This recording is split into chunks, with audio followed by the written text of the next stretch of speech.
नमस्कार परीक्षार्थी मित्रांनो, स्पर्धा परीक्षा मार्गदर्शन मध्ये तुमचं स्वागत आहे आणि आजच्या टॉप हेडलाईन्स पुढील प्रमाणे.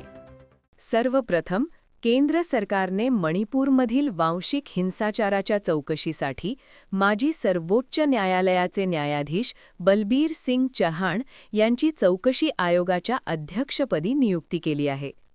पुढची महत्त्वाची बातमी, ऊर्जा सुरक्षेला बळकटी देण्यासाठी भारताने कॅनडासोबत महत्त्वाचा युरेनियम पुरवठा करार केला आहे. नवी दिल्लीमध्ये 11व्या रायसीना डायलॉग 2026चे आयोजन करण्यात आले असून या परिषदेत जागतिक भूराजकीय विषयांवर चर्चा होत आहे. तसेच इराण आणि इस्रायलमधील वाढत्या तणावामुळे हॉर्मुझची सामुद्रधुनी आणि बाब अल मंदेब हे महत्त्वाचे सागरी जलमार्ग पुन्हा चर्चेत आले आहेत. आता विज्ञान आणि तंत्रज्ञान क्षेत्राकडे वळूया.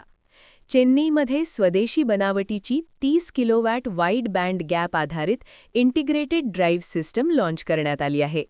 हे तंत्रज्ञान CDAC आणि IIT मद्रास यांनी विकसित केले आहे. पुढची महत्त्वाची बातमी, केरळच्या सायलेंट व्हॅली नॅशनल पार्कमध्ये गांडुळांच्या 2 नवीन प्रजातींचा शोध लागला आहे. तसेच ईशान्य भारतात गिट्चक नाकाना नावाची माशाची नवीन प्रजाती शोधण्यात आली आहे. आता पुरस्कार आणि नियुक्त्यांकडे पाहूया.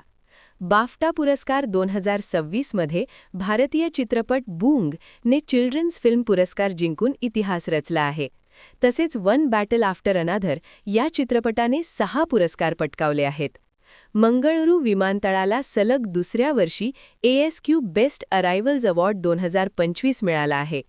तसेच मुंबईचा आरव डोंगला हा भारताचा 93वा बुद्धिबळ ग्रँड मास्टर ठरला आहे. क्रीडा क्षेत्रातील बातमी, भारतीय महिला क्रिकेट संघाला लॉरियस स्पोर्ट्स अवॉर्ड्ससाठी नामांकन मिळाले आहे. आणि शेवटी, माजी क्रिकेटपटू रवी शास्त्री यांच्या सन्मानार्थ वानखेडे स्टेडियममधील एका स्टँडला त्यांचे नाव देण्याचा निर्णय घेण्यात आला आहे.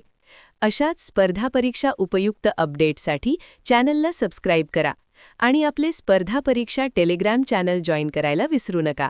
धन्यवाद.